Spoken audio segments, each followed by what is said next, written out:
Hello, everyone. Welcome into the Coach Chris Oliver Show. I'm Chris Wells. Coach will join me in just a couple minutes. This week, we'll take a look back at the Blue Raiders' 37-31 overtime win at Georgetown, and we'll also preview the Blue Raiders' trip down to Lebanon, Tennessee, coming up this Saturday, 1:30 p.m. Central Time, as the Blue Raiders travel down to Cumberland University for another Mid-South Conference Bluegrass tilt. Again, that's 1:30 p.m. Central Time. We'll go on the air with the audio version right here on the Lindsey Wilson Sports Network at 12:45 with our pregame show. Hope you'll join Bob Boone and myself for that. Also this week is our Student Athlete Spotlight. Senior safety Holt Keeling joins me. We'll have Holt later on in this show. But coming up next, we'll have Coach join us. This is the Coach Chris Oliver Show on the Lindsey Wilson Sports Network.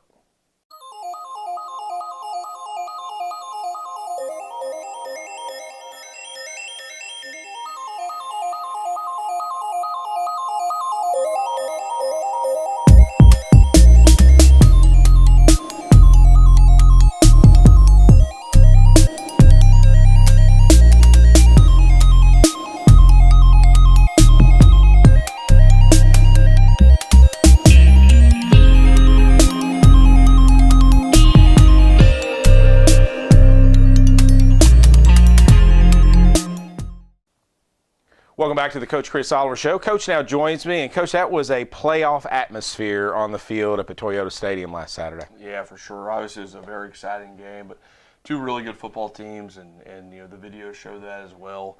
It could have gone either way. There were a lot of momentum swings, which is often what you get in a playoff type of game.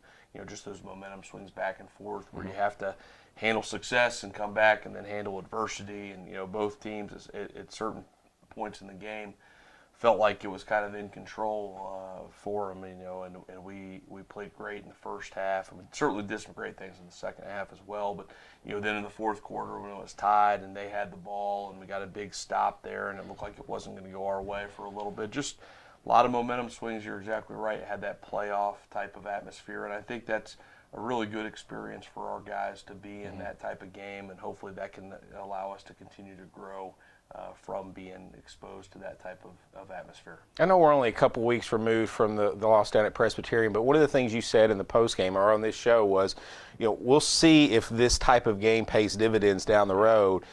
I got to think that it paid a little bit of dividends on Saturday. Well, yeah, there were certainly a lot of times at Presbyterian where, you know, it had that type of, you know, of pressure or just a mounting game, and as it went on. And you know, our other four games this year, aside from those two, really haven't had that in the second half a whole lot. You know, we haven't been tested a whole lot for four quarters. So, you know, we'll never fully know, but I'd like to think that, you know, that experience a few weeks ago down in South Carolina helped our guys get used to that type of situation, and you know, may have helped us pull this one out. 37-31, Lindsey Wilson defeats Georgetown in overtime.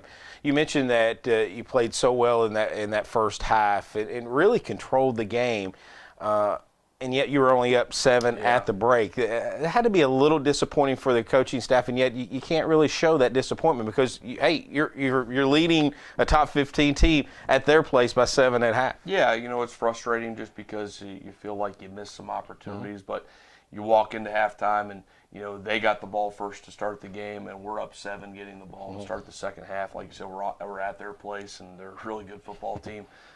So, yeah, there's a lot of positives there, but at the same time, you'd like to feel like maybe you could have had a 2-score lead, or, you know, just a couple things go our way. We finish a couple things, or we don't get a few silly penalties, maybe would be the big ones there, where that could have allowed that to be that situation. You know, that's just how this game goes. You know, you watch the Bethel-Georgetown game a few weeks ago, another overtime game with two great teams, and you know, that game felt very similar, really in Georgetown's favor. I think Georgetown went into half up 7 and probably felt like they should have been up 14 or 21, but had a turnover late and a late score, and all of a sudden it's a 7-point game going into the half. So, you know, that's just this game. You got to go with the ebbs and flows, but, you know, we've got to be more consistent, and, you know, I think we could have put ourselves in a better situation where maybe we wouldn't have had to go to overtime if we would have taken care of our business a little bit cleaner. You mentioned the penalties, and obviously that was a huge storyline in the game. I think it was 162 or 182 yards of penalties, which is completely uncharacteristic. There was a lot of plays to maybe even just beyond the whistle a little bit on Saturday for both sides. Is that something that you can use the film and show the guys, you know what, we can't retaliate here? You have to know when the whistle. I mean, do you use the film when it comes to penalties? Yeah, absolutely. And it was magnified on Saturday. We were not very, very clean. We were not very good. And it's one of those you leave, you look at the stats, and we have 14 penalties, and I think they had 5, and just such critical times for some of our penalties and really silly stuff. When you play the game hard, you're going to get a defensive holding. You're going to get an offensive holding. You're going to get an occasional pass interference. But, a late hit or a shoving a guy who's blocking you late or, taking your hands to the face of a quarterback, we got called for that on one. Those things, that's within our control, and we've got to clean that up. So it's one of those where we didn't know what the film was going to show when we watched it on Sunday, and overall I thought our officiating crew did a pretty good job. I mean, we're never going to agree with everything. We're coaches, we're never going to agree with everything, but overall I thought they called a pretty clean game. There were some things with some jawing and some post-play stuff that really could have gone either way, and we didn't do a good job of controlling our emotions in some of those situations and walking away, and we allowed that to get the better of us in those things. So, yes, can you learn from it? Absolutely. Will we? Time will tell, but it is certainly a point of emphasis for us this week more than ever, and we really self-inflicted some things there on Saturday that put us in a situation where we had to go to overtime and had to really fight for 60 minutes, where maybe it could have separated it, because those, a number of those were at critical moments.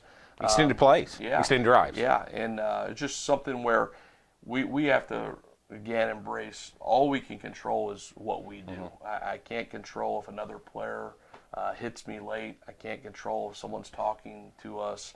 And if we allow those actions to impact what we do, then we're falling right into what they'd like to do. So this is nothing about our opponent. This is all about us, and we have got to embrace that, and we've got to get better at that. And our coaches, it's a point of emphasis.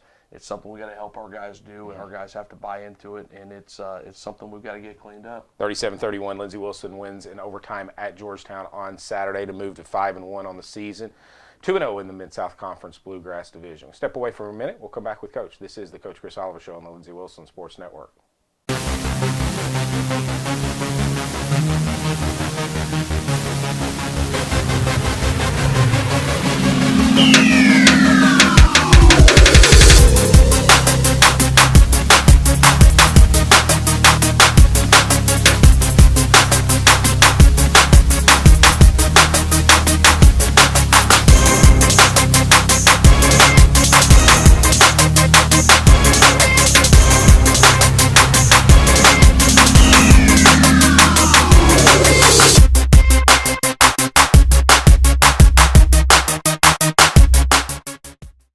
Welcome back to the Coach Chris Oliver Show. Coach, you mentioned it in the first segment where there was so many momentum changes.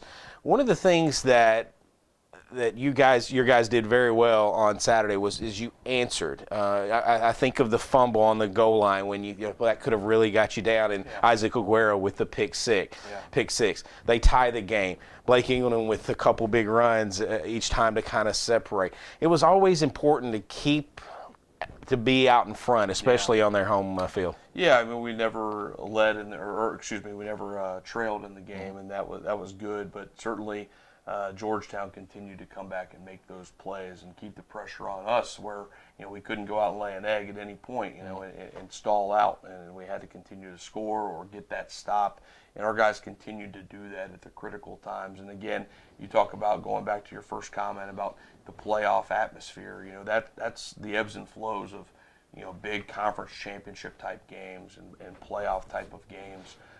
You're going to have that. You're going to have two evenly matched teams playing for a lot at stake, and it certainly was the case on Saturday. And I thought our guys did a good job handling that adversity in those moments. And continuing to play hard and coming back and making plays. You said in the pregame, when I asked you some keys to the game, you said special teams could be a key, and it always is. And it seems like in games that's pits two very, very good teams against one another. Did that play out that way? Yeah, I mean, I thought we were pretty even, special teams wise. I mean, our kickoff coverage was good. Our kickoff return, man, we were just one block away. Two or three times we were one critical block away from really getting a big one, but we didn't. And we knew that they were going to be the best kickoff coverage team that we had seen so far this year. So we knew that was going to be a tough road to hoe, but we were one block away. We made a critical penalty on punt return. We got away that it was just running into the kicker. Yeah. They did a rugby punt for the first time all year. They go out and they're in that game. We blocked the punt against them a year ago. So then you go and you play that chess match of how do you stop that? How do you change that? And all of a sudden they kick off their left hash on a punt, and they do rugby punt, first time all season, and we get caught for we block them or running into the kicker. So just that little chess match within the game, and then we didn't force them to punt a whole lot. We had a couple early, and then fortunately we had 3 turnovers. Or we got interceptions from them. So they didn't have a whole lot of punt opportunities. We didn't have a whole lot of punt return opportunities. So it's one of those things where I thought it was kind of a wash at the end of the day. Both teams are pretty darn good special teams units within this conference. You mentioned the turnovers, and turnovers are always a key. You win that turnover battle 3-2. Was it a little surprising to you, because coming in, Georgetown had a reputation of putting the ball on the ground? Yeah. They did and you even said in your coaches show, well-coached teams, they're going to figure it out down the road, and they obviously figured out. They held on to the football, but your guys were opportunistic in taking away the ball via the pick. So 3 turnovers, that's your number each week. Yeah, absolutely. And what we'd seen on video was throughout the course of the season, they had a number of fumbles, either through quarterback, running back exchanges, or just being sloppy with how they were carrying the football, and just not a lot of great ball security. And that's the part of, at some point, those kids are going to buy into what they're being coached to do, and they're going to emphasize it enough, and they're going to start to turn that. I mean, it's tough to continue to be have ball security issues all season long. You're going to get that fixed, especially when you're in a good program and you're well coached. So their ball security was much better on Saturday. I mean, you just look at the video and you look at how those guys carried the football, and it was better technique. But fortunately, we were able to get some interceptions and get our turnovers through the passing game. Let's talk about the overtime. 3 plays, 2 defensive, 1 offensive. I got to think that would go in some kind of time capsule somewhere as the most perfect overtime in the history of overtimes for you. Maybe one less play, but I mean, it couldn't get much better. No, it was huge, and you come out and it just changes the dynamic. We talked about this after the game. You go play 1. They get the ball first. That's what we want after we win the toss. And, to have a sack and be in a 2nd and 20 or so situation right away, I mean, that's a nightmare as a play caller and as an offense. And you have the ball first, and you have a lot of pressure on you to get points on the board, and to be in a 2nd and long situation like that is really difficult, and that changes your thought process. Now you got to get 20 yards to get to the first down. You don't want to settle for a field goal, so it's just the whole dynamic changes there. And then they chose to go for it, and that's often what they do. They run double moves, and they do a great job with their technique. And Mark did a great job of staying on top of the route and made an outstanding interception. I mean, there's some that hit you right in the chest, and then there's some that take a acrobatic great catch, and he made an unbelievable catch on that. And then to go to the ground with the ball extended and still keep that in his body and not let that ball to come out, that's hard to do as a receiver, let alone a DB who doesn't get a lot of practice at that. So that was obviously huge. And then we talked after the game. Now all of a sudden we get the football. All we need is a field goal, but we don't want to settle for that because we've already had 1 blocked, and they do a great job on the rush, and we want to get a touchdown. But that changes our dynamic there as play callers, because now we just need points. And as we talked about, we can tell our quarterback, hey, let's run this scheme we've been working on through practice this week. If we don't get the look that we were hoping for throughout the course of the week, we throw it away and we go 2nd and 10. So it takes a lot of that pressure off. So it was a perfect type of situation. 2 big plays by Damani and Mark Pruitt, and then it was good to see Jaleel Warren running wide open down the seam. How difficult was it in the exchange after the interception occurs? Everybody on that sideline is psyched about it. On the Lindsey Wilson sideline is really, really happy about it. How hard is it to get your offense to, what, guys, calm down. We still have to take care of business. It's hard. It's a challenge. And, when we didn't do it very well, we came out, we had the same play called there on first down. We ended up calling a timeout, and we just went and lined up incorrectly. And I think it was really just the excitement of what had just happened, and then within 30 seconds we're getting that huddle and we're running out on the field. And just, it was a little bit of chaotic on the sidelines. And, we got to do a better job of coaches helping our guys learn from those situations, those opportunities. And, one of the sayings we have is, great players respond to high emotion situations with technique. And how high emotion situations can be different. It can be going against you. It can be going for you. But in sports and in this sport, you're going to have a lot of ebbs and flows and highs and lows throughout the course of the game. And great players respond with technique. And we got to do a better job of coaching our guys to help them learn from that situation and move forward. Because it would have been a shame if we'd got a delay of game or had already used that timeout or, any number of circumstances. Sure. Fortunately, it didn't come back to get us, so we were able to succeed and overcome. 37-31 in overtime. Lindsey Wilson defeats Georgetown on Saturday. This Saturday, Blue Raiders still on the road. We'll go down to Lebanon, Tennessee to take on Cumberland University. That's a 1:30 p.m. Central Time kickoff. We'll talk more about that here when Coach rejoins me. Up next, we'll have our Student Athlete Spotlight. Back in 1 minute. This is the Coach Chris Oliver Show on the Lindsey Wilson Sports Network.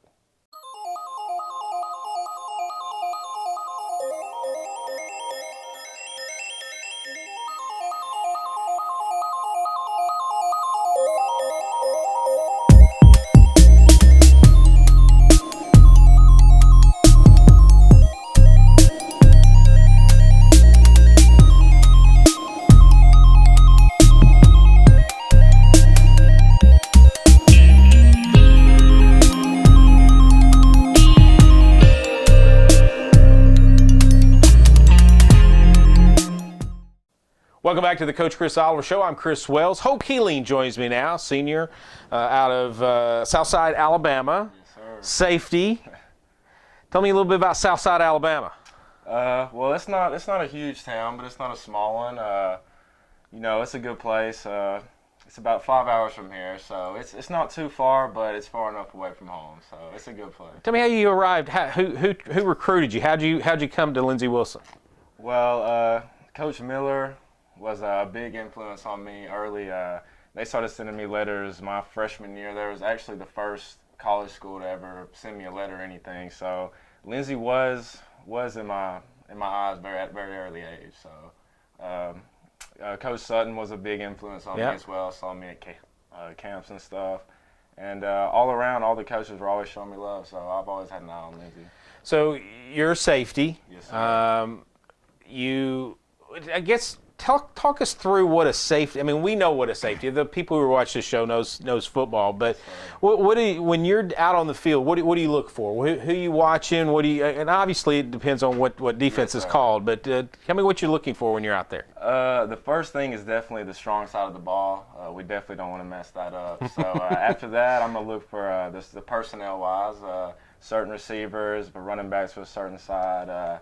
And the linebackers are always helping us out as well, but that's most of the things we're looking for. Do you hate play action? It's a love-hate relationship. It's a love-hate relationship. All right, quarterback drops back. I got to think your eyes get a little bit. You're looking for that ball. Are you watching the quarterback? Or are you looking to see where their tendencies are? Yes, sir. Yeah, Coach Clayton does a great job on knowing the tendencies and stuff. So we just look over. Make sure we know all that information, but for the most part, I'm watching the quarterback. But sometimes you just got to be back deep waiting. Now you got a gift a couple weeks ago. Yes, Cincinnati Christian quarterback threw it a little bit too far, yes, and then you should know Hope Keeling's a two-sport athlete here at Lindsey Wilson. He's also part of our track team. And we saw that. I guess it's a little bit more difficult running with the pads on, but Yes, sir. had an interception, returned it inside the red zone. I know you wanted to get in the end zone. Of course, there was a penalty on the play anyway, but you got to love that. You got to love, as a defensive guy, getting your hands on the ball in a meaningful takeaway. Oh, yes, sir. Being a defensive guy, you really want that ball in your hands. So when you get that opportunity, you try to make something happen. I was just in the right spot at the right time, and it ended up working out for me. Hope Keeling, a senior safety on this Lindsey Wilson football team from Southside, Alabama. Now, Holt, you had an injury-plagued season a year ago. Only got to play in 6 games. I know when you want to be out there with your brothers, that's got to be one of the hardest things because you can still contribute. Yes, you can be a cheerleader. You can be you can kind of help in the film room and stuff like that. But it's not the same as being on that field. That's true. Just being back this year, it's just really opened my eyes. Being back out there with my brothers, it really is a blessing to be out here. That's why I'm gonna go ahead and shout out my man Lou. He had a season-ending injury 2 weeks ago, but I just know we're all with you and you're gonna make it through it. But just being out, just watching my brothers just go out there and do their thing every week, it's just a blessing to be out here this year. And you showed me you got a little scar. Yes, sir. I got a little battle wound right there. So With you for life, right? with me for life. I always look down and remember. That's right. You got a story. Yeah. When you have kids and grandkids down a lot, you can throw that arm up there, right? I'll let them know. Let's talk a little bit about Hope Keeling off the field. What do you like to do? Really just. I love eating. I'm not gonna lie. I might not look like it. So this guy right here, he likes the Golden Corral. I love all that. On the day before the game. All that. You know, I try to eat clean, but you know, you have to experiment with foods as well. But, That'll come back and get you I later in know, life. You're gonna have to clean that up. I know, for sure. What's your favorite food? I like Chinese food. Do you? Yes, sir. And seafood. So. Yes, sir. Golden Corral, watch out. I mean, this guy could put away the food, apparently. Trying to. Yes, What else you like to do besides eat? Chill with friends. I like video games. What's your favorite video game? It sounds basic. Fortnite right now. All right, So, yes, sir. You do a little Madden from time to time? From time to time, I do. I think Stevie Miller was in here earlier in the year, and he was bragging about his Madden skills. Who's the best on the team? See, best on the team. I couldn't say, but we might have to start a little tournament just to silence all the. That's off season now, right? Off season. That's right. Yes, That's sir. right. Lindsey Wilson 5-1 on the season, and Saturday was a big game. You guys obviously were pumped, and Georgetown, just a great reputation. You guys have had some terrific matchups over the years. You've been part of, I guess, 3 of you. Did you play last year against Georgetown? No, sir. No, okay. No, sir. So you've been part of. It's just, it brings the energy level up, isn't it? It's just different than playing just an opponent that you're expected to be. Exactly. It had to be so much fun. Oh yeah, it was a great team win. There's some little things we can nitpick that we should have done better, but overall, I wouldn't change a thing. It was a great team win. 15 tackles, 7 solos. There was one in particular in the game when they had a guy, I think one of their wingbacks came out of the backfield and had a pass near I think it was about the 5-yard line. Textbook, when you went up and made the solo tackle that forced them into a field goal. That was a big moment. Yes, sir. Thank you. Joe Lewis had great man-on-man coverage, so luckily I was just there just to help clean the play up. You guys have been really good all season long at kind of bowing your necks a little bit. Your back's against the back of the end zone. Yes, you guys have done a really good job. You may give up a few yards in midfield, but really when that team gets in the red zone, that's when you guys really shine. Yes, sir. It's just during the week, it's just practicing, just repetition is how we pretty much focus on the week. So that's pretty much how our focus right now. Hope Keeling, senior safety on this Lindsey Wilson football team. Blue Raiders 5-1 on the season. This guy's a big part of it. Reigning Mid-South Conference Defensive Player of the Week. That had to make. I know it's an ultimate team sport, but when you have a big game and you get awarded for it, that's got to be something special. Oh yeah, it is a great feeling. Like I said, it was a great team win with I couldn't have done what I did if defensive line, linebackers, everyone wasn't working together. But yes, it was a great feeling just to see overall stats and such. Which was more exciting? It's just between me and you. Which was more exciting, Damani's sack or Mark Pruitt's interception in overtime? Man, that's a hard choice, but I'm gonna have to say Mark Pruitt just because he's my corner out there. Beside Secondary, me, so, huh? yes, Secondary. sir. You've always got to stick together, huh? Oh, have to. So. Oak Keeling. We're going to step away for a minute. We'll come back. Coach will rejoin me. This is the Coach Chris Aller Show on the Lindsey Wilson Sports Network. So, thank you.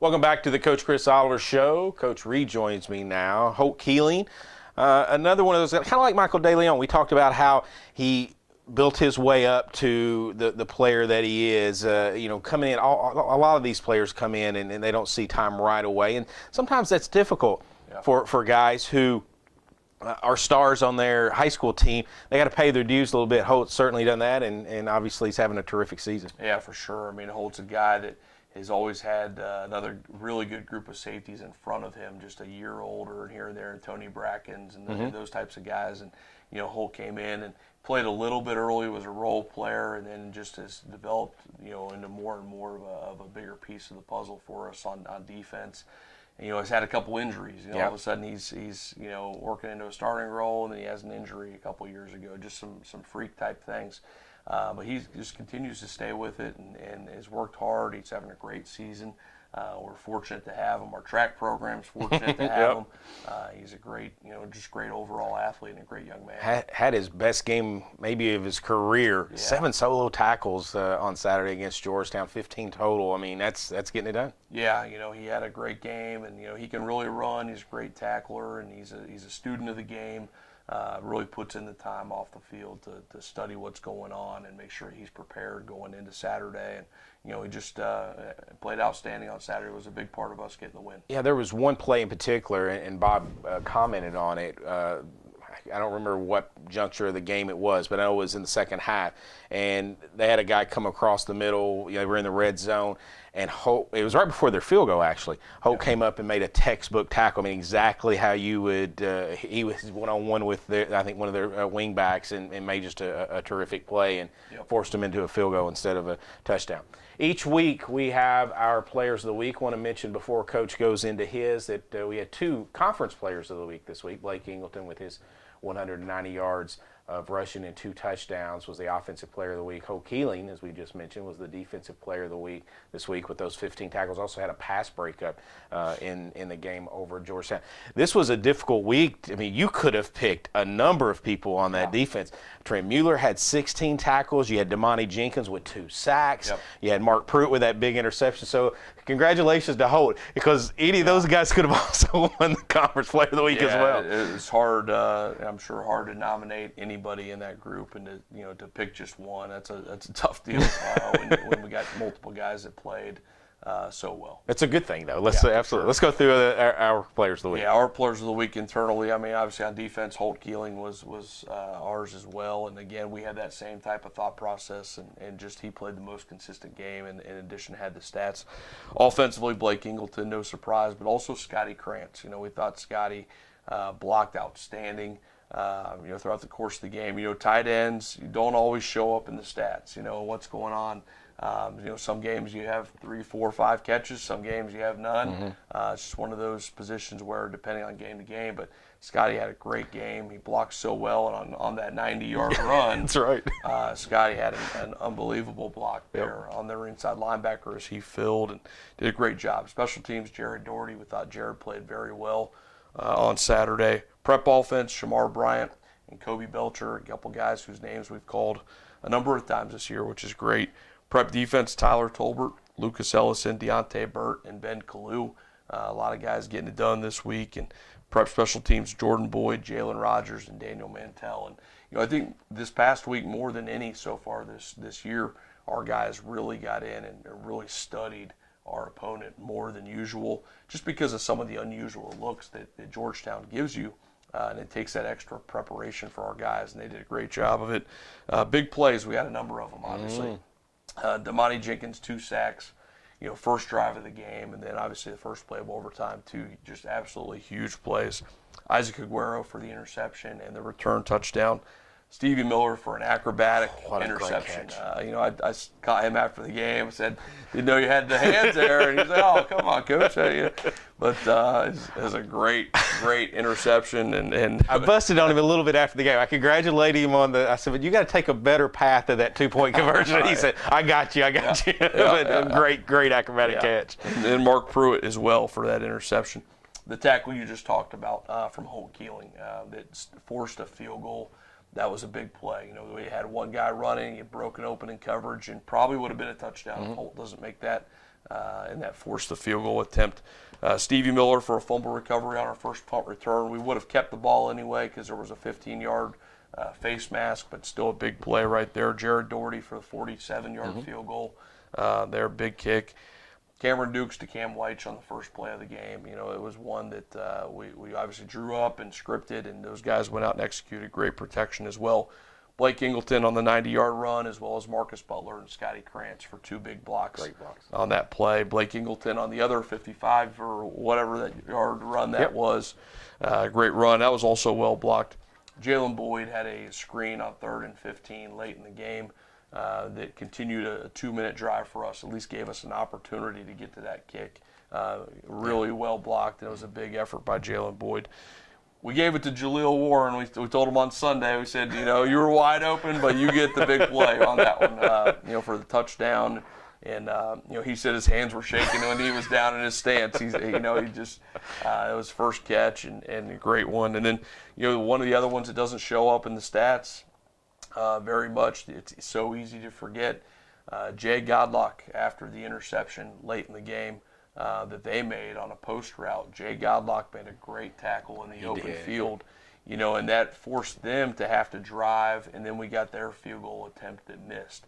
If Jay doesn't make that tackle in the open field, they're probably going to return that another 30-plus yards into the red zone and be in a lot better situation. So that's one of those plays that, man, you in a game like this, you forget that play. You remember Damani Jenkins' sack, Mark Pruitt, Jaleel Warren, and Blake Ingleton runs and all that stuff. And then you got a tackle there just due to hustle that forces them, to have to drive the field. So, that's a huge play in a football game like this. So, a lot of big plays on Saturday. Anytime there's a game like this, every yard matters, and that's exactly right. Terrific win on Saturday for Lindsey Wilson, 37-31 in overtime to move to 5-1 on the season, 2-0 in the Bluegrass Division. Coach, this week we head down to Lebanon, take on Cumberland University. A team below 500, but a team that's played a lot of teams close. 13-7 Georgetown a couple weeks ago. Lost by 10 this past week to Campbellsville.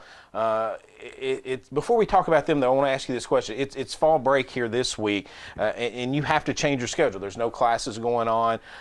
So how much different is everything this week? Because I know you guys don't like different a lot of the time. Yeah, we're creatures of habit.